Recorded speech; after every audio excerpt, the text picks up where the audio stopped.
el monto aproximado que él recibió. Todo lo anterior fue ratificado ante vuestra señoría en estrado en una declaración larga en septiembre del año 2022 y que no fue controvertido por medio de contraexamen, por prueba o por otro medio probatorio, por lo que mantiene una coherencia interna la declaración de mi representado desde el día 1. Además, desde el primer día entregó sus carteras bancarias del Banco Santander y del Banco Estado por un promedio del año 2007 al 2017, que es por un periodo superior al máximo legal de 6 años. Todo ello será refrendado bajo el estándar de prueba más allá de prueba más allá de toda duda razonable que rige este proceso y utilizando los principios de la lógica. Bien, para ordenar este alegato, esta señoría, he propuesto el siguiente estructura. Este primer día veremos las consideraciones generales y la malversación de caudales públicos. Para el segundo día y el tercer día veremos lo que es el lavado de activos. Para el cuarto día analizaremos la asociación ilícita y el quinto día y final serán las alegaciones complementarias y las consideraciones finales. Así está desarrollado este alegato para claridad de los participantes. Voy a comenzar entonces, vuestra señoría, con las consideraciones generales. Permítaseme comenzar con lo obvio. Don Fernando Pérez Barría prestó servicio en Carabineros de Chile desde el año 1983, acogiéndose a retiro en septiembre del año 2012. Durante ese periodo laboró en Intendencia, ocupando diversos cargos y finalmente como jefe del Departamento Primero de Presupuestos y Finanzas entre el año 2007 y el año 2012.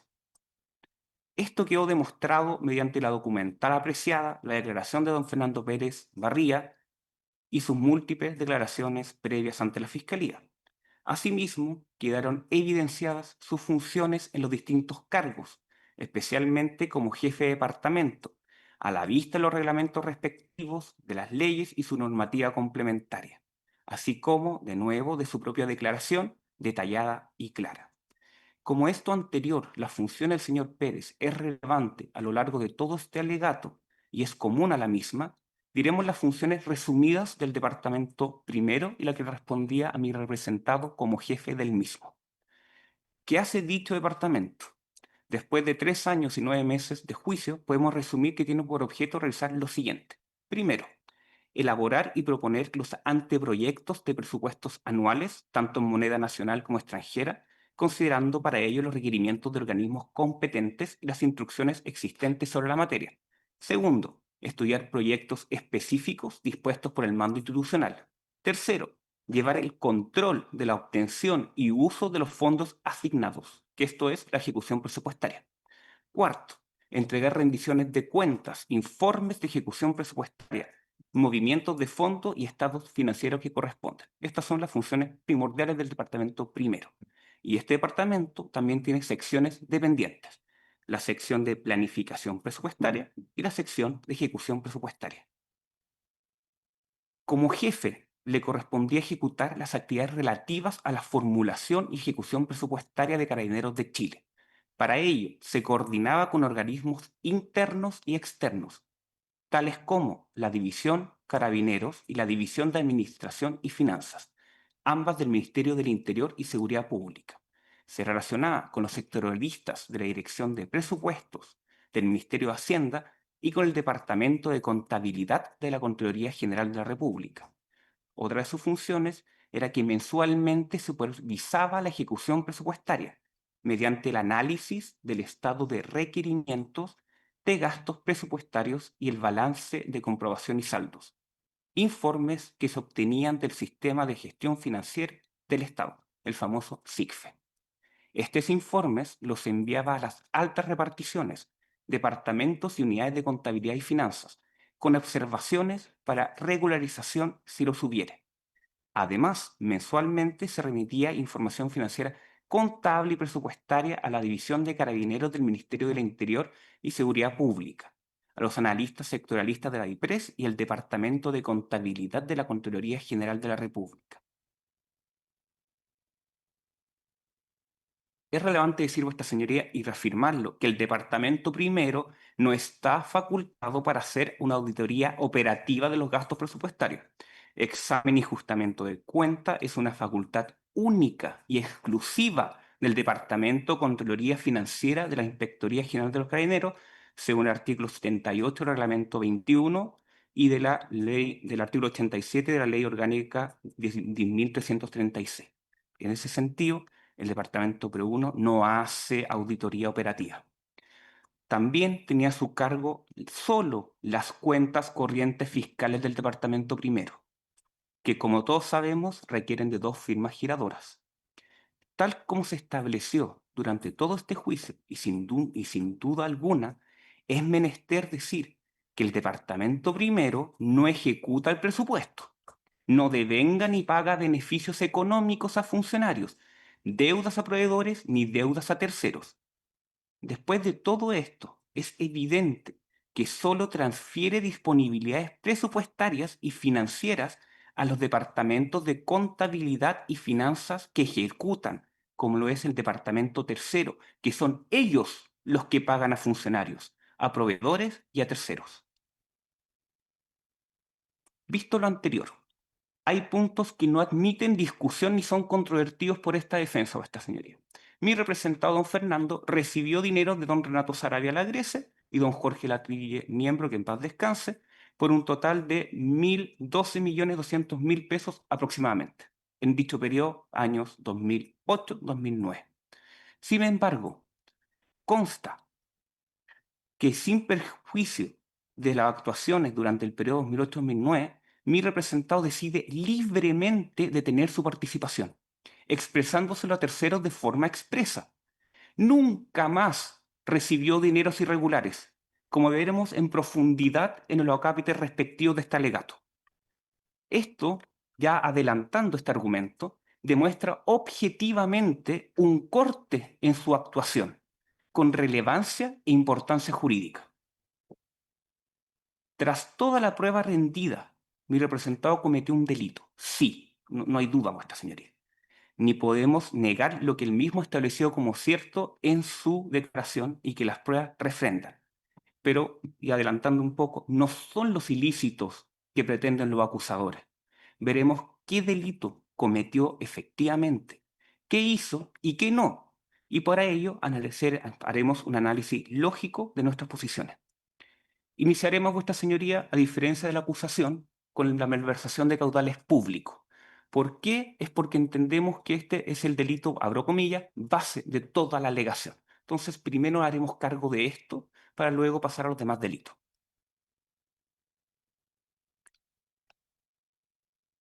Comenzaré con el capítulo de malversación de caudales públicos. Primero es conceptos previos sobre la malversación. Antes de analizar la imputación específica contra mi representado, es esencial definir someramente el delito de malversación de caudales públicos regulado en el artículo 233 del Código Penal. Este, vuestra señoría, como usted ya lo sabe, establece los elementos típicos, objetivos y subjetivos del mismo. Uno, tenemos como elemento típico la calidad de funcionario público. Dos, que los caudales o efectos públicos o particulares en depósito, consignación o secuestro estén a cargo del funcionario. Tres, que la sustracción de dichos caudales se dé. Y cuatro, que el consentimiento para que otro lo sustraiga. Estos son los elementos típicos de la inversión, todos lo conocemos. Se trata de un delito especial impropio. Eso partimos con la base de esta señoría, que es la teoría de esta defensa, lo que implica que para configurarse el agente debe ser un funcionario público y tener los caudales efectivamente a su cargo, entendiendo por ello su cuidado, disposición o responsabilidad directa. Así lo ha establecido la excelentísima Corte Suprema en la sentencia ROL 38.490-2017, en el considerando octavo, que cito textualmente, si se me permite, vuestra señoría. El elemento normativo del tipo penal consistente en que los caudales o efectos públicos sustraídos estén a cargo del funcionario público requiere que estén a su cuidado, disposición o responsabilidad. Estos fallos, esta señoría, los tengo para vuestra disposición, después se los pasaré, día por día, porque son varios. Entonces, acá tengo los dos primeros. En el mismo sentido, esta señoría, la Ilustrísima Corte de Apelaciones de Santiago, en el rol 730-2020, una causa que deriva de esta, en el considerando cuarto, ha señalado: tratándose de un delito especial impropio, no es posible entender partícipe del mismo a la acusada, por cuanto aún siendo funcionaria pública y habiendo participado en los hechos, no tenía a su cargo los caudales públicos malversados, de manera tal que si no podía haber participado como autora, por no concurrir respecto de ella un elemento del tipo, malamente podría atribuirse la calidad de cómplice. De nuevo, este fallo está aquí, vuestra señoría, para vuestro conocimiento. Estas definiciones delimitan los contornos del ilícito. Sin custodia efectiva, según los fallos que hemos leído, no hay malversación, sino eventualmente un delito común, como podría ser hurto, apropiación indebida, estafa u otro delito especial impropio. Y aplicaremos esta lógica a la acusación. Ahora pasaremos directamente a lo que el Ministerio Público y el Consejo nos habla a mi representado por versión de deudores públicos. El Ministerio Público, esta señoría, establece 12 supuestas modalidades de sustracción, con temporalidades y responsables distintos. Muchas de estas ocurrieron antes del involucramiento de don Fernando en los años 2006-2007, en paralelo o con posterioridad a septiembre del 2009. Incluso algunas después de su retiro definitivo de Carabineros el 21 de septiembre del 2012.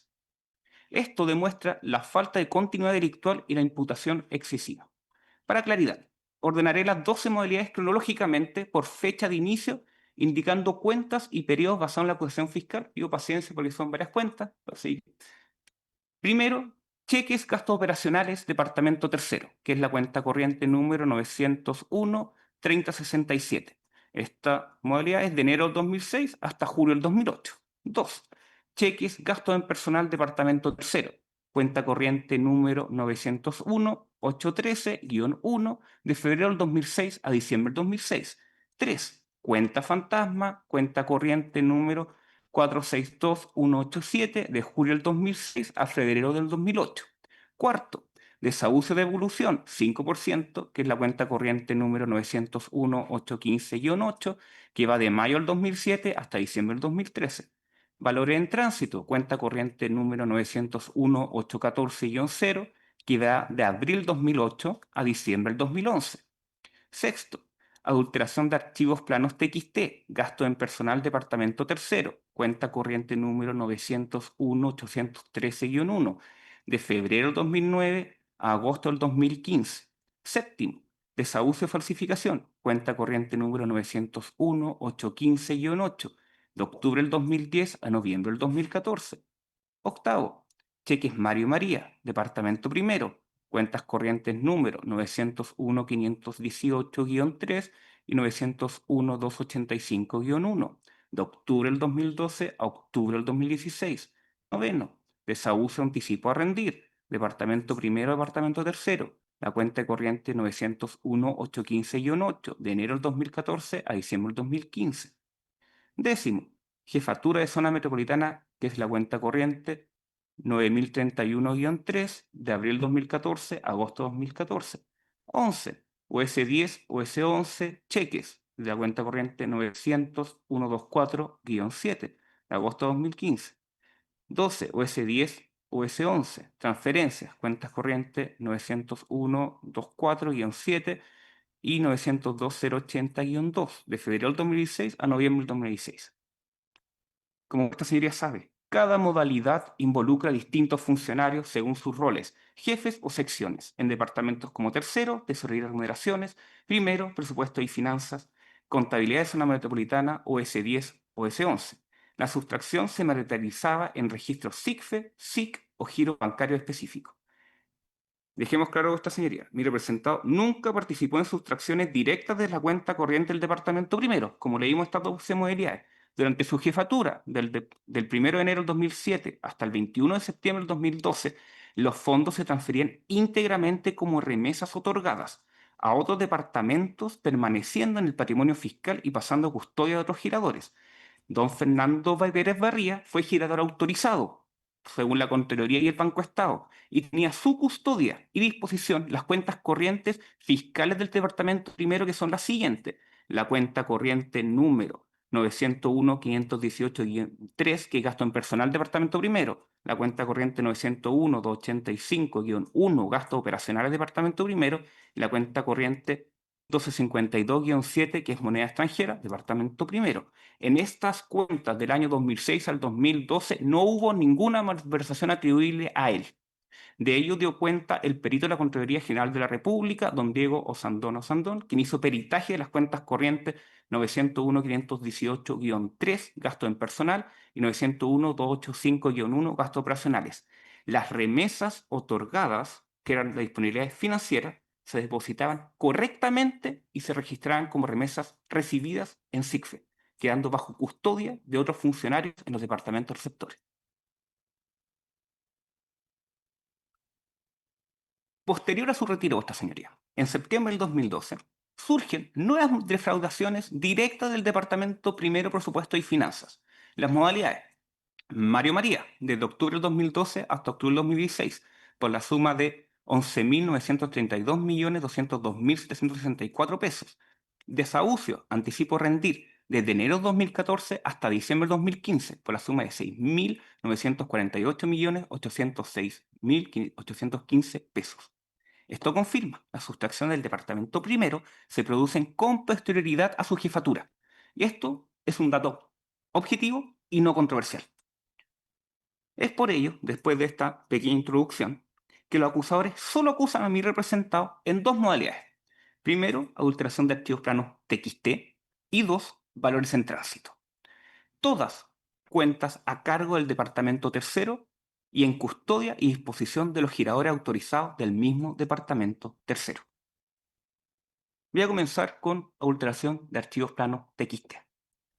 Decimos, vuestra señoría, que hay una ausencia total de vínculo con dicha modalidad por parte de mi representado. La acusación imputa a mi representado lo siguiente, y cito textual: Fernando Pérez Barría, en su calidad de jefe del Departamento Primero, disponibilizó fondos tanto desde la cuenta corriente gastos en personal número 901-5183, como desde la cuenta corriente gastos operacionales 901-2851, ambas del Departamento Primero, hacia la cuenta gasto en personal del Departamento Tercero, número 901-8131, por a lo menos 400.349.406 pesos, para el supuesto pago de remuneraciones. Sin embargo, dichos fondos posteriormente fueron sustraídos mediante transferencias ilícitamente realizadas a miembros de la organización criminal y a terceros que facilitaron sus cuentas corrientes personales a dicho fin. Como idea general, sobre esta acusación no hay probanza alguna que establezca la responsabilidad de mi representado en dicha modalidad, sino una inferencia fallida. Es efectivo que dentro de las funciones de mi representado, según el reglamento 21 y su normativa complementaria, eran asignar presupuesto y enviar disponibilidades financieras, que son las remesas otorgadas vía SICFE, cumpliendo sus deberes legales. No un rol basado en un rol criminal.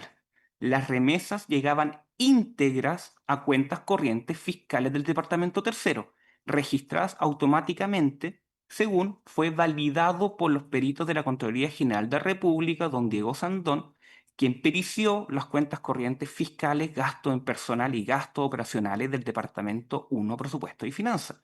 Lo mismo doña Carla Mora y doña Paulina Lagos, quienes periciaron las cuentas corrientes fiscales, gastos en personal y gastos operacionales del Departamento Tercero, Tesorería y Remuneraciones. No existe ningún documento, testimonio u otra prueba que establezca la participación de mi representado en esta forma de sustracción. A mayor apuntamiento, uno, no se han presentado documentos firmados por mi representado. Recordemos, y vuestra señoría, que eran 4 giradores en el departamento primero: Pérez, Carvajal, Roja y Spuller. Y se requieren además 2 firmas para poder realizar aquello. Ejemplo, en la petición del 21 del 6 de 2012, esta fue tramitada por Carvajal, la prueba de la defensa número 23 y 24 presentada hasta vuestra señoría. Los dineros irregulares, tal como se estableció en las pericias, provenían de depósitos externos, sea logística, reintegros, reposos, todos ajenos al señor Pérez Barría. El representado no era girador de aquello ni tenía acceso a cartolas. No hay depósitos al señor Pérez. No hay testigos que digan que participó en dicha modalidad. Solo conjeturas realizadas por el persecutor, quien realiza el siguiente ejercicio lógico. Como el señor Pérez participa en valores en tránsito y esta modalidad es paralela, debe haber participado. Esa es la lógica de la fiscalía. Y tiene un sentido. Pues bien, ¿dónde está la prueba? ¿Dónde está la afirmación fáctica de aquello? ¿Dónde está la prueba del conocimiento y del dolo? ¿Dónde está la intención del señor Pérez? ¿Dónde está el conocimiento de la existencia de esta modalidad? ¿Dónde se exterioriza dicho conocimiento? No se puede atribuir responsabilidad por actos sin un elemento subjetivo. Y dicho elemento acá no existe porque no está probado. Y por eso esta parte entiende que es inentendible la posición del Ministerio Público y el Consejo de Defensa del Estado, ya que incorporan a Pérez en esta modalidad por haber disponibilizado y, señoría, no hacen lo mismo con otras modalidades de defraudación que se ejecutan en el Departamento Tercero de Seguridad y Relaciones, donde también, desgraciadamente, se disponibilizaron recursos fiscales desde el Departamento Primero, Presupuesto y Finanzas. Y, por ejemplo, cheques y gastos operacionales. No, mi representado sí disponibilizó dinero, pero, de nuevo, no es acusado por ello, por razón, pero no tiene ningún conocimiento del representado del otro. Estos cheques de gastos operacionales del Departamento Tercero, entre enero del 2006 a julio del 2008. Cheques gastos en personal Departamento Tercero, cuenta corriente número 901-813-1, de febrero del 2006 a diciembre del 2006. Desahucio de devolución 5%, cuenta corriente 901-815-8, de mayo del 2007 a diciembre del 2013. Desahucio de falsificación, octubre del 2010 a noviembre del 2014. No es acusado por ninguna de ellas. ¿Y disponibilizó? Sí, es evidente, era su función. Pero el archivo TXT también disponibilizó, pero no tenía ningún conocimiento que había una modalidad llamada archivo plano TXT.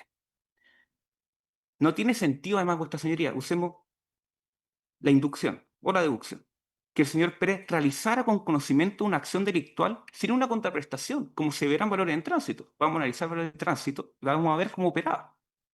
Y finalmente, es del caso señalar que mi representado, don Renato, reafirma en estrado que no le entregó ningún dinero a partir de septiembre del 2009 a mi representado y que se relacionó en octubre a diciembre con el señor Nelson Valenzuela. O sea, no hay ninguna vinculación entre mi representado posterior a septiembre del 2009.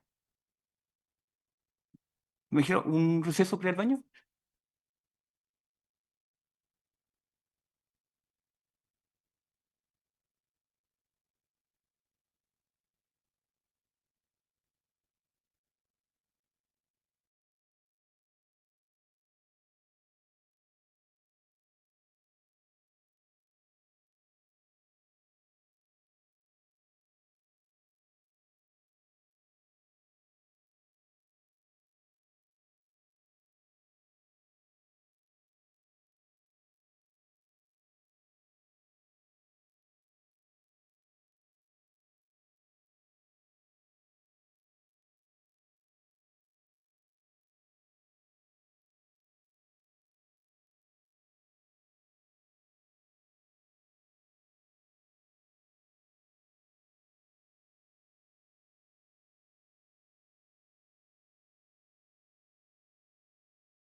es la famosa valores en tránsito, que comienza en abril 2008 a septiembre del 2009. Y esta señoría es en valores en tránsito, donde mi representado recibió fondo indirecto por los 1.012 millones y fracciones. Pero hay que decir, como ya lo dije, que solo operó el año 2008 y 2009 con un corte definitivo en septiembre del 2009, que lo veremos después. La participación del señor Pérez, vuestra señoría, a diferencia de lo que nos pueden decir o que pareciere, fue sencilla. No fue un plan acabado y completo con varios actores. No, ¿cómo fue? Lo hemos repetido y es bueno repetir algunas cosas. Y esto no solo lo repetiremos, sino que ha sido probado. Y en resumen, el acusado, el señor Rivero, le ofreció no fiscalizar las peticiones de fondos del Departamento Tercero a cambio de recibir dineros. Para ello, el señor Pérez Barría debía contactar a exfuncionarios y, es verdad, contactó a dos, al señor Sarabia, mi representado, y al señor Latrille, para que se les depositara y luego ellos le entregaban una parte. Ambos consintieron libremente, escuchamos la declaración de mi representado, el señor Sarabia, que también lo dijo, y leímos la declaración del señor Latrille, que en términos similares es lo mismo. Así, cada ciertos meses, esto no es todos los meses, se hacían peticiones de fondos, abrió comillas, abultados, se le depositaba a sus dos cuentas correntistas y el señor Pérez recibía dinero. Tenemos que dejar claro a esta señoría que nunca repartió dinero a otros funcionarios o a terceros. ¿Y cómo funciona el mecanismo? Es relativamente sencillo. Las disponibilidades financieras, que son las remesas otorgadas del departamento primero, llegan al departamento tercero. Se depositaban en cuentas corrientes fiscales y se registraban en el SICFE como remesas recibidas. Allí, giradores autorizados ante la Contraloría General de la República, del Departamento Tercero, traspasaban a la cuenta corriente interna valores en tránsito y luego a terceros. Pérez Barría no custodiaba ni giraba en el Departamento Tercero. Su rol era previo y además era un rol legal. Al cesar su fiscalización, consintió en que se realizaran los ocultamientos, pero él decide detener su participación posteriormente. Este desistimiento y la detención de la acción fue acreditado por las pericias por testimoniales, como el señor Sarabia, que estableció que dejó de enviar dinero a mi representado, señor Pérez, por petición expresa del mismo en septiembre del 2009. Lo mismo se deslinda del señor Rivero, que no hay más participación del señor Pérez posterior a septiembre del 2009. Además, el periodo fue ratificado por la pericia de Uldeco, que determinó 66 traspasos de los señores Sarabia y Latrille a mi representado Pérez Barría entre el periodo de 22 de abril 2008 al 23 de 9 del 2009. Transferencias sin justificación. Y también esto fue corroborado por la pericia de la Contraloría, doña Carla Mora Barra, que declaró el 2 de agosto del 2018, perdón, de peritaje de esa época, por fondos de valor en tránsito, que es la cuenta corriente 901-814-8, que fueron traspasadas internamente al Departamento Tercero. Cabe señalar, vuestra señoría, que los dineros ingresados en las cuentas corrientes del Departamento Tercero, Tesorería y Remuneraciones, por concepto de depósito de la Dirección de Logística, por concepto de descuento de reintegro, por concepto de reposo preventivo, son dineros que no están en conocimiento del señor Pérez, ya que fueron ingresados directamente a las cuentas corrientes donde no era girado autorizado ante la Contraloría General de la República, donde tampoco tenía acceso a revisar el movimiento de las carteras bancarias de esas cuentas corrientes, por cuanto no era girador autorizado ante el Banco del Estado. Sobre el origen de los fondos, asimismo, en la interrogación realizada a la perito doña Carla Morabarra, realizada por esta defensa, se le mostró las cartolas bancarias de la cuenta corriente de gasto en personal del Departamento de Tesorería y Numeraciones, donde figuraban dineros depositados previamente de la Dirección de Logística. Es así que la perito de la Contraloría, doña Carla Barramora, señala que la colocación de dinero irregulares se produce por el mayor traspaso de fondos de la cuenta corriente única fiscal subsidiaria, gastos personal, a la cuenta interna valor en tránsito, ambas del mismo Departamento Tercero, Tesorería General de Carabineros, para liquidar el resumen general de descuentos, pero no señala el origen real de estos dineros, si correspondían a los dineros disponibilizados vía remesas otorgadas del Departamento Primero a la cuenta corriente única fiscal gasto en personal del Departamento Tercero, o si correspondía a dineros emposados por concepto de descuentos de reintegro al personal de Carabineros por haberes mal percibido. Eso, señoría, es la modalidad de valor en tránsito. Ahora comenzaremos con como dirían coloquialmente, con el fondo del asunto, el delito propio. Señoría, esta parte es bastante más larga y está interconectado con lo que viene después. Si vamos al receso, adelantarlo o puedo seguir, pero si hacemos el receso podría quedar pegado un poco. Yo creo, magistrado, que como dije, voy a terminar a las 12 del día, 12:15. Ya, en ese entendido, entonces hagamos el receso de inmediato hasta las 10:30 y después, si necesita pausas, Sí, magistrado. vamos haciendo. Es que, como le digo, para que todos sepan, viene la cápita de delito propio, que es bastante más largo, son unas 5 páginas. Después viene lo que ya hablo, el corte definitivo, que también es más o menos largo. Después vienen otros puntos que problemas probatorios, que también son unas 3 4 páginas más. Después una cápita de delito reiterado continuado. Y con eso terminaría malversación de deudores públicos para mañana lavado de activos. Ya, perfecto. Entonces hagamos el receso ahora y volvemos a las 10:30. Gracias, magistrado.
Don Héctor Nail, ¿me escucha?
Muchas gracias, magistrado. Magistrado, continuando, voy a ahora establecer el delito propio que el señor Pérez cometió durante el periodo 2008-2009. Ya resumiendo la modalidad en que esta parte entiende que mi representado participa con las irregularidades, analizaremos el ilícito que objetivamente cometió. Primero, la primera pregunta es: ¿se configura el delito de malversación de caudales públicos como lo establece el Ministerio Público en el Consejo de Defensa del Estado? La respuesta a esta señoría no es tan sencilla, es compleja y requiere un análisis detallado de sus elementos típicos, especialmente en relación con la custodia efectiva de los fondos. Concluiremos que la conducta del señor Pérez no encaja en la malversación de caudales públicos, sino en el delito de fraude al fisco del artículo 239 del Código Penal. Primero, como ya dijimos anteriormente, el 233 establece que el empleado público que teniendo a su cargo caudales o efectos públicos los sustrajera o consintiere que otro los sustraiga. Sus elementos claves son calidad de empleo público. Es evidente que es empleo público, no vamos a discutir aquello, esta señoría. Dos, y los caudales o efectos a su cargo. Esta es la parte relevante que esta parte entiende que no se cumple, porque aquí radica el problema interpretativo. La jurisprudencia es unánime que a su cargo implica un elemento normativo especial. Los fondos deben estar bajo el cuidado, disposición o responsabilidad directa del funcionario. Sin esta custodia efectiva, no se puede configurar el delito especial impropio de malversación, pudiendo reencuadrarse, y lo voy a invitar a vuestra señoría, en figuras comunes como hurto, privación indebida u otro delito.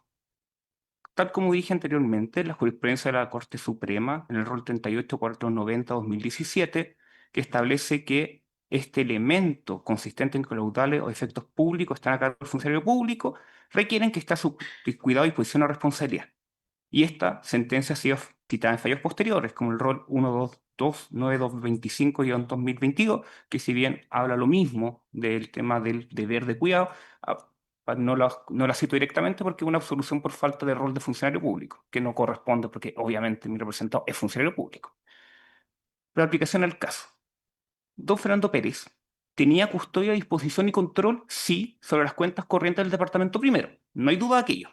Ejemplo, la cuenta 901-518-3 y la 901-285-1. Pero como quedó acreditado por los peritos de la Contraloría, don Diego Sandón y doña Carla Mora, durante su jefatura, ya dije, no se sustrajo dinero regular de estas cuentas. Si se hubiese hecho, nosotros no podríamos justificar que mi representado no cometió malversación. Pero las disponibilidades financieras, que son las remesas otorgadas, se transferían íntegramente al departamento tercero. Estamos bien.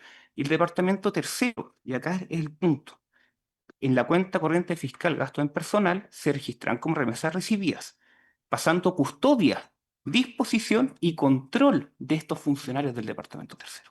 Entonces, en una seguilla causal, si mi representado con su cuenta le pasa dinero a las cuentas del departamento tercero y ellos tienen la custodia y disposición de esos dineros.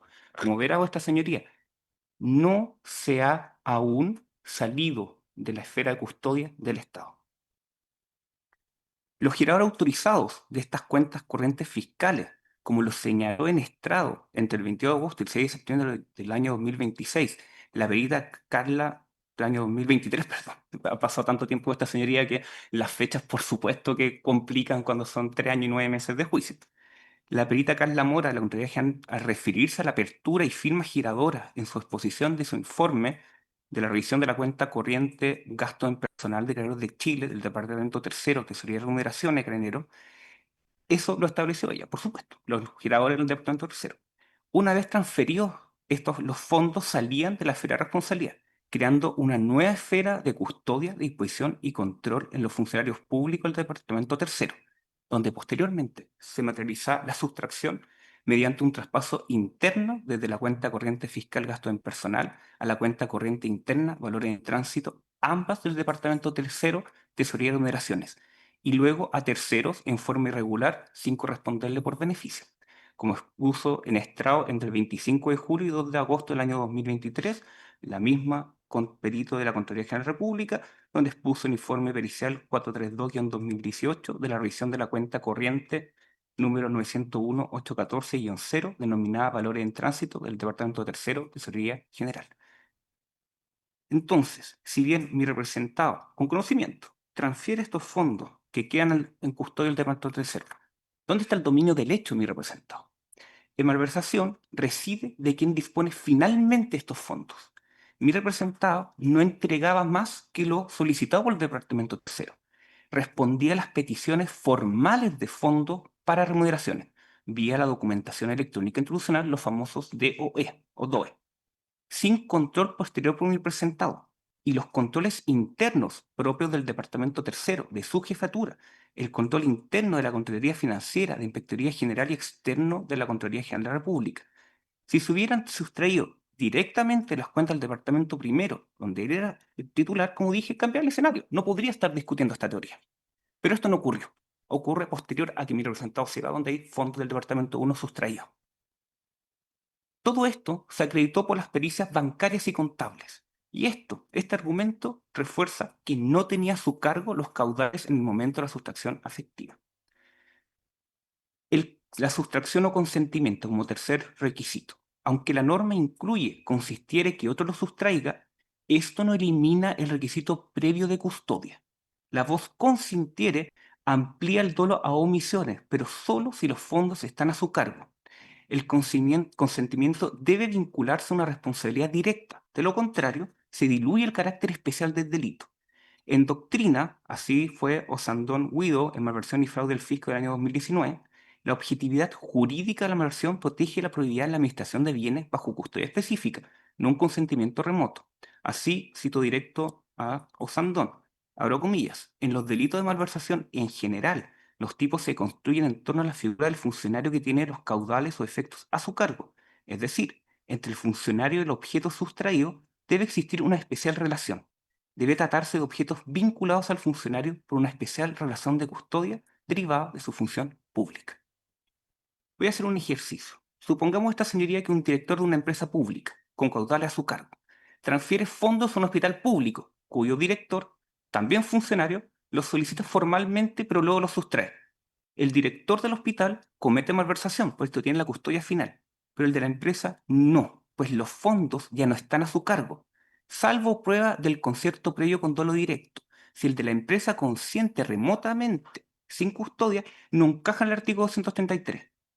Obviamente, vuestra señoría, esto no significa que la conducta no es punible, no significa que en la conducta misma hay un vacío jurisprudencial o legislativo que dice que esto es absolutamente inocuo, que debe salir sin condena o sin responsabilidad alguna. No, porque nosotros establecemos que es fraude al fisco por intervención en operaciones irregulares. Otro ejemplo, un funcionario aprueba un pago excesivo a un proveedor sin disponer directamente de los fondos por aprobación. Por ejemplo, en la Corte de Apelaciones, el ROC 730-2025, que absuelve por incomunicabilidad por elemento especial, reiterando que si no haya podido participar como autor, malamente podría atribuirse la calidad de cómplice. Tiene un delito propio. El delito de malversación, como se sabe, es de lesión a la administración, probidad y patrimonio estatal, pero su especialidad radica en la traición a la custodia confiada. Ese es el artículo 133. Si el consentimiento es indirecto y sin disposición final, se desvirtúa el tipo penal. En contraste, el fraude al fisco castiga precisamente intervenciones irregulares por razón de cargo, sin exigir custodia exclusiva. Y aquí esta es la tesis. ¿Por qué es mejor la calificación jurídica de fraude al fisco que la malversación? Dado que no se cumple con el requisito de su cargo para la sustracción efectiva, el delito apropiado es el fraude al fisco. El empleado público, que la operación en que interviniere por razón de su cargo, defraudare o consintiere que se defraude al fisco. Y sus elementos se cumplen objetivamente y cabalmente. Primero, intervención por razón de ese cargo. Mi representado aprobaba remesa al departamento tercero sin fiscalizar adecuadamente, facilitando la defraudación posterior. A sabiendas que ni han abultado. ¿Se cumple? Sí. Hacemos el check. Defraudación o consentimiento. Objetivamente, no hay duda, consintió en no controlar peticiones infladas, resultando en un perjuicio fiscal acreditado por las pericias de 1.012.210.000 pesos recibió indirectamente. ¿Se cumple? Sí. Perjuicio al fisco, evidente, como delimita la doctrina, basta un debido irregular sin necesidad de custodia final, pero en este caso se cumple porque efectivamente el fisco tuvo un perjuicio. Por ello, se cumple con todos los requisitos del fraude al fisco. Y el fraude al fisco no requiere en síntesis tener a su cargo caudal o efecto, sino intervenir en las operaciones en razón de su cargo. Y acá se da ello de forma evidente, ya que don Fernando, con conocimientos otorgados por el señor Rivero, sabía que venía una petición de fondos irregulares en estos meses. Más hay que recalcar que dicha acción fue limitada en el tiempo. ¿Y por qué fue limitada en el tiempo? Porque aquí, vuestra señoría, viene el corte definitivo de septiembre del 2009. Me podrán discutir lo que hemos catalogado como el corte definitivo de septiembre del 2009. Pues hemos dicho que la participación de mi representado finaliza en aquella época. ¿Por qué? Por varias razones. Es objetivo que mi representado deja de recibir dineros irregulares a partir de septiembre del 2009. Se demostró. No hay ninguna prueba que diga lo contrario. Y esto no se basa en estas suposiciones antojadizas de una defensa, no, sino que en la prueba que se rindió en el juicio. No hay testigo, esta señoría, prueba documental ni pericial que indique recepciones de dineros irregulares o coordinaciones con terceros posterior a esta fecha. Nada de lo expuesto en las probanzas siquiera lo sugiere. Es más, mi representado continúa con acciones de control rigurosas. Participó en el proyecto de mejoramiento de remuneraciones para el personal de Carabineros, entregando datos precisos a la Dirección de Presupuesto, tal como lo estableció el testigo de la defensa, don Héctor Gallego, sectorialista de DIPRES a cargo de Carabineros de Chile. Y mi representado realiza toda función de su cargo. Esta parte va a proponer algo, que es muy improbable tener conocimiento que el fraude persistía, ya que se habían tomado resguardos que no se realizara y además mi representado confió en que todo había terminado. Esto podrá parecer acomodaticio, va a ser la crítica lo más probable que me hagan, pero no lo es. Si se me permite una ficción, supongamos que yo participo en un ilícito de un tercero. Mi único contacto, la sola relación directa para detectar que los fondos se solicitan de forma irregular. Este tercero deja de participar, abandona la institución, abandona la empresa, incluso puede perder el cargo y desaparece de mi vista. Llega un nuevo jefe, intachable, un ex contralor, un hombre recto que conozco bien. Yo he decidido no participar más. Lo más probable es que piense, esto terminó de forma definitiva. Sí, es cierto, cometí ilícitos y fallé a mis deberes, pero ahora los retomaré con integridad como lo hacía antes. ¿Eso no corta mi acción delictual? ¿Uno sería responsable eterno de las actuaciones de terceros? ¿Un deber supralegal, moral, ético ad infinitum? Si así fuera, efectivamente tendría que ser responsable para siempre, sin la posibilidad de desistir o de abandonar mi curso delictual. Y eso, señoría, no es justo ni lógico. Si afuera, la responsabilidad penal se extendería más allá a lo que contraviene el principio de culpabilidad personal del artículo 19, número 3 de nuestra Constitución. Y además contraviene con principios básicos como el dolo, querer y conocer. Y en este caso, esta señoría, hay algo que supera la ficción. Ocurre algo especial, incluso más relevante que todas las ficciones que uno podría establecer. Algo que los acusadores ignoran u omiten, y que para este defensor tiene un elemento irrefutable que el señor Pérez deja de participar. Y estos fueron dos hechos. El primero, que el señor Rivero se va de la jefatura del departamento tercero, lo deja. Lo anterior es indudable, irrefutable y objetivo. Pero más relevante que el segundo punto es que llega el señor Torres Rebeco al departamento tercero. Dicho testigo, recalco, testigo, nunca supo que se defraudaban millones de pesos en su propio departamento. Y eso, y es cierto, tenía a su disposición todas las herramientas para controlar y no pudo descubrir ilícito alguno. No obstante, su vasta experiencia en el Departamento de Contraloría Financiera por más de 5 años. Si usamos el método inductivo tenemos dos alternativas. Una, y yo digo de forma directa, una que es difamante, imposible, que el señor Torres Rebeco era negligente o delincuente. Esto es erróneo por esencia. Él no es ni lo uno ni lo otro. Es un hombre íntegro que pasó por sospechas infundadas, tal como lo declaró en estrado, que mancharon ilegítimamente su reputación, como tantos otros que desgraciadamente han desfilado por esta sala. Dos, lo que es real y verídico, que incluso con todas las herramientas institucionales era imposible fiscalizar si personas del departamento tercero actuaban a escondidas ocultando sus fines delictuales. Esto, desgraciadamente, señoría, es lo correcto y es lo real.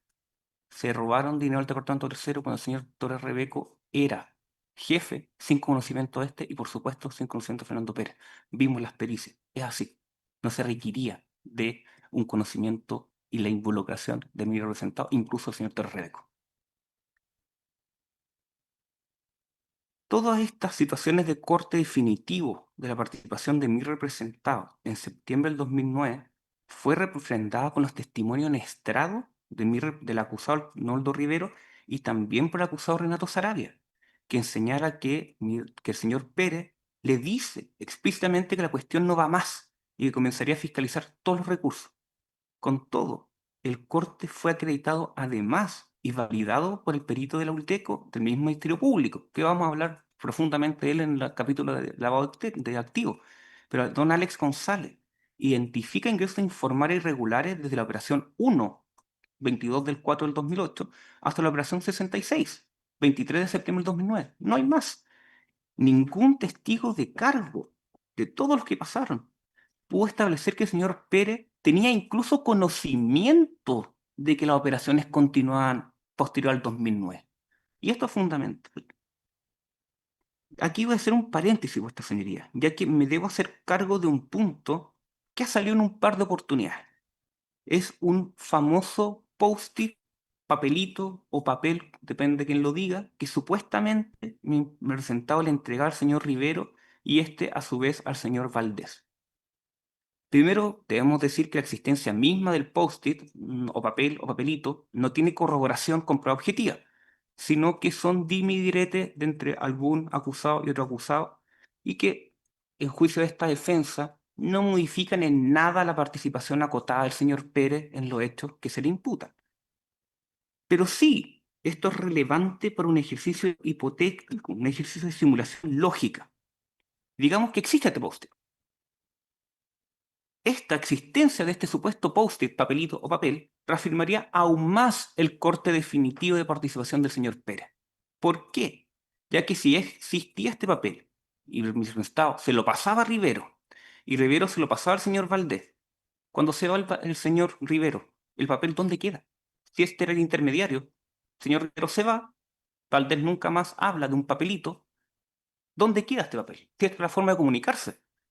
¿Cuál sería la forma de comunicarse entre el departamento 1 y el departamento tercero? No hay reuniones, por supuesto que no. No hay reuniones después del señor Pérez con el señor Torres Rebeco para hacer un papelito, porque obviamente el señor Torres no participa. ¿Con quién se comunica? ¿Con Diego Valdés? Diego Valdés jamás dice que el señor Pérez le propone participar o seguir participando. Entonces, si el papel no existe, ¿qué pasa? Si este post-it era la herramienta de transmitir datos, quitando uno de los partícipes, debería haber sido sustituido por otro sujeto que recibe el papel. Pero eso no existe. Ya que existiera el papel, vuestra señoría, debería haberse replicado siempre este papelito en todo el periodo acusado del señor Pérez, desde el año 2008 hasta el 2012. Y eso no existe. Nadie refiere que Pérez le haya pasado un papel. Absolutamente nadie. Y este argumento hipotético es un argumento más para fundamentar la no participación del señor Pérez posterior a septiembre del 2009. Decir vuestra señoría que el señor Pérez seguía participando después de su salto del 2009 es un salto lógico impensable. Es negar la realidad, la razón y la prueba rendida. Es atribuirle una cualidad acomodaticia que no tiene. Siguió participando, sea por ser negligente, porque sabía que seguían robando. Pues bien, el fraude al fisco o la malversación requieren, según esta defensa, dolo directo. No puede ni siquiera caer en un dolo eventual ni una culpa, señores. El persecutor amplía su acusación a fines ilógicos, violando todo estándar de duda razonable. En conclusión, y visto todo lo anterior, el representado cometió un delito acotado. Sí, el fraude al fisco por consentimiento a una operación regular entre los años 2008 y 2009. Un minuto, señoría, para tomar agua. Voy a pasar a otro punto.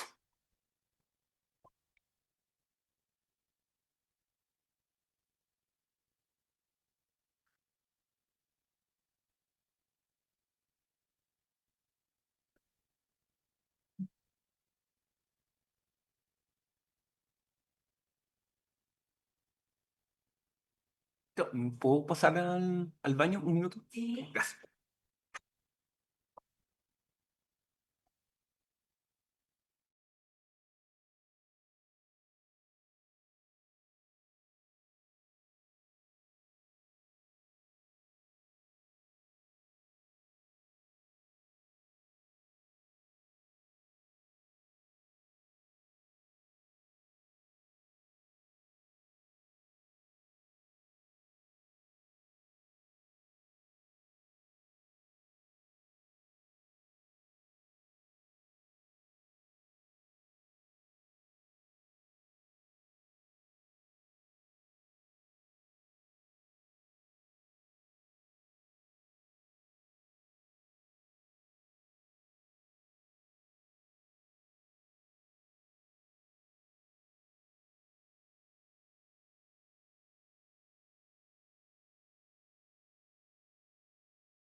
Mi magistrado, Ahora comenzaré con una cápita que se llama Problemas probatorios de la malversación. La Fiscalía, vuestra señoría, no ha presentado pruebas documentales en que mi representado, el señor Pérez Barría, haya sido el autor material de las disponibilizaciones de recursos financieros que dieron origen a los dineros defraudados, ya que no se presentaron imágenes de documentos bancarios, cheques y comprobantes de transferencia, como tampoco existen peritajes caligráficos que certifiquen que fueron firmados por Pérez Barría durante el periodo que ejerció como jefe del Departamento Primero Presupuesto y Finanzas entre el 2007 al 2012. La Fiscalía puede señalar que las disponibilizaciones fueron durante el periodo que Pérez Barría ejerció a cargo del jefe, sí, pero no puede señalar en forma cierta que Pérez las hizo, ya que son cuentas corrientes únicas, fiscal subsidiaria, y por norma de la Contraloría General de la República existen 4 gerentes autorizados, y en dicho periodo era el señor Pérez, el señor Carvajal, el señor Rojas y el señor Spuller. Indistintamente, cualquiera de ellos, a lo menos 2, pudieron haber firmado los documentos bancarios. Entonces, la Fiscalía nos dice que fue el señor Pérez, y no sabemos qué pasa si él no estaba ejerciendo el cargo en esos momentos por licencia médica, permiso administrativo, feriado legal, comisión de servicio en el territorio nacional o en el extranjero. No lo podemos saber con ciencia cierta, porque tampoco el Ministerio Público acreditó la presencia laboral de Pérez en dicho periodo. Incluso aquí mismo, esta defensa presentó que para el trámite vía documentación electrónica una petición de fondos del Departamento Tercero, Tesorería de Remuneraciones, de fecha 21 de junio de 2012, esta fue realizado por el señor Carvajal.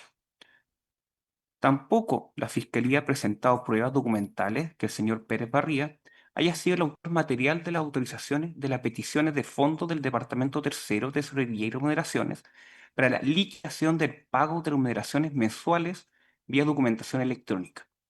Como tampoco existen peritajes informáticos que certifiquen que fueron emitidos del equipamiento computacionales y o por el usuario del sistema de documentación electrónica de Fernando Pérez Barría, y en el juicio solo se mostraron fotocopias de documentos electrónicos, solo con un pie de firma y sin rúbrica de Pérez Barría, pero con las pruebas de la defensa 23 y 24, se demostró que el documento electrónico 5305742, de fecha 20 de junio del 2012, no fue tramitado por Pérez Barría, ya que figura enviado por el acusado Carvajal Leiva.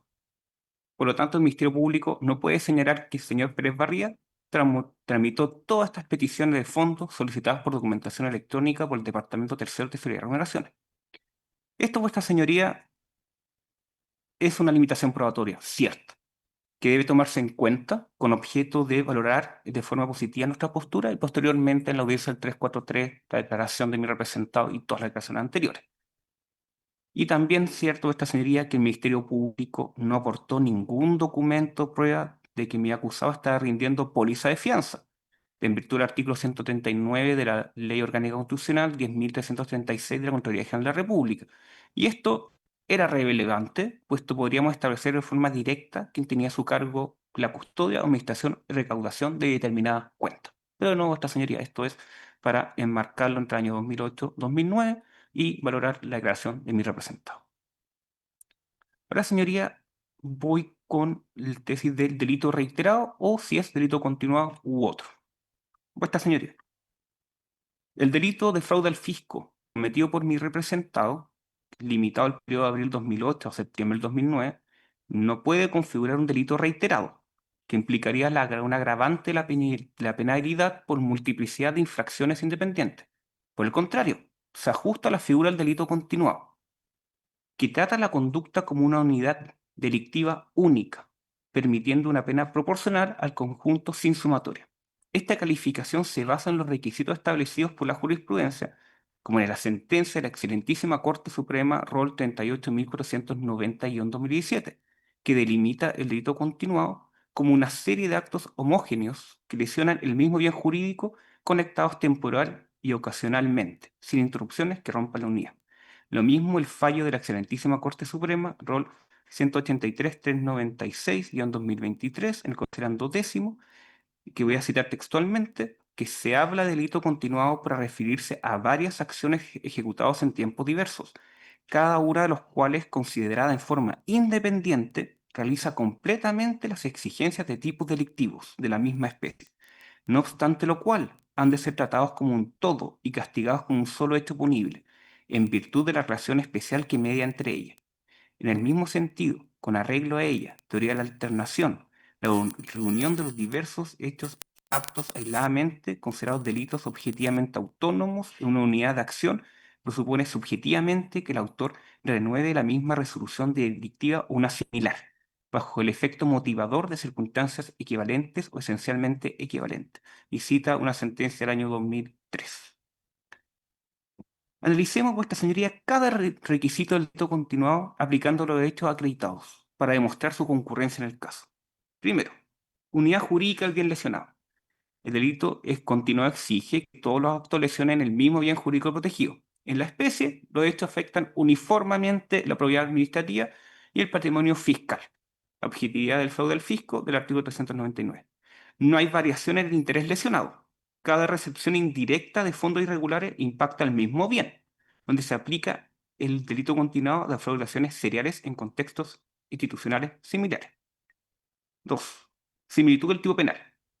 Está claro que no necesariamente tiene que existir un mismo tipo delictivo. Aquí todas las conductas encajan en el mismo supuesto, consentimiento en la operación irregular por razón del cargo. No hay diversificación de figuras penales cumpliendo con la homogeneidad típica y así lo establece un fallo de este cuarto tribunal oral en lo penal que establece en el considerando décimo, y cito: de esta forma, el tribunal considera que las numerosas sustracciones consecutivas efectuadas se deben tomar como un todo, sin considerarlas independientes entre sí, ya que existe una unidad de propósito que es sustraer fondos de los destinados a los gastos de representación y protocolo con fines particulares, por lo que todas ellas configuran un delito de malversación de caudales públicos previsto y sancionado en el artículo 233, número 3, en relación al inciso final del artículo 238 del mismo cuerpo legal en carácter de consumado. Señoría, decir que este fallo son sustracciones del año 2010-2011. Tercero, la homogeneidad en la ejecución. La jurisprudencia demanda similitud en el modo de operar. En el caso, la recepción de dinero fue siempre indirecta, a través de los mismos intermediarios, el señor Sarabia y el señor Latrille, en el contexto de peticiones de fondos del Departamento Tercero. Cuarto, una conexión temporal. Entre abril 2008 y septiembre 2009 es continuo, realizando de la misma forma. Quinto, utilización de las mismas relaciones y ocasiones. Finalmente, los actos deben derivar de las mismas circunstancias y vínculos, o similares. Aquí todo giró en torno a la misma relación funcional, peticiones del Departamento Tercero, y ocasión, disponibilización financiera vía remesas. No hubo nuevos actores o contextos. Fue una secuencia unificada y alineada con la doctrina que exige unidad de ocasión. Los 5 requisitos concurren plenamente en la especie, como no se discute en base a la prueba rendida. Esta calificación como delito continuado evita el agravante del reiterado, permitiendo una pena como si se tratara de un solo hecho, agravada moderadamente, y ello se ajusta a la proporcionalidad penal, considerando el corte voluntario bien representado y la ausencia de continuidad posterior. Y el delito en este sentido, señoría, es continuado y no reiterado, y solicito su calificación en tal sentido con la pena corta. Que además, vuestra señoría, hay una tercera tesis, una tesis que doña Gabriela Villablanca en su alegato también lo expuso, que es la tesis de la exasperación intrínseca de la pena en los montos de la defraudación de los artículos 233 y 239. Dicha tesis, vuestra señoría, establece que la pena misma ya se ve exasperada en el mismo tipo penal. Bajo ese respecto, esta parte también la comparte, sin perjuicio de que el delito continuado también existe en esta casa, o sea, que se acepte esta tesis de la desesperación o la tesis del delito continuado. Señoría, yo os calculé mal, pido disculpas, ya terminé con la malversación. Para ser absolutamente claro, yo tenía presupuestado hasta las 12, fue un poco más rápido, pido las disculpas correspondientes, porque usted sabe que no me gusta hacer perder el tiempo, pero ya comienzo el lavado de activos, y el lavado de activos solicito que parta el lunes para que esto sea continuo, que son días distintos. Y lamento terminar ante vuestra No señoría. hay problema, don Jaime, si a todos nos puede ocurrir. Así es que en ese entendido, entonces, hacemos receso hasta el día lunes a las 9 de la mañana. Que tengan un buen fin de semana. Gracias, ministro.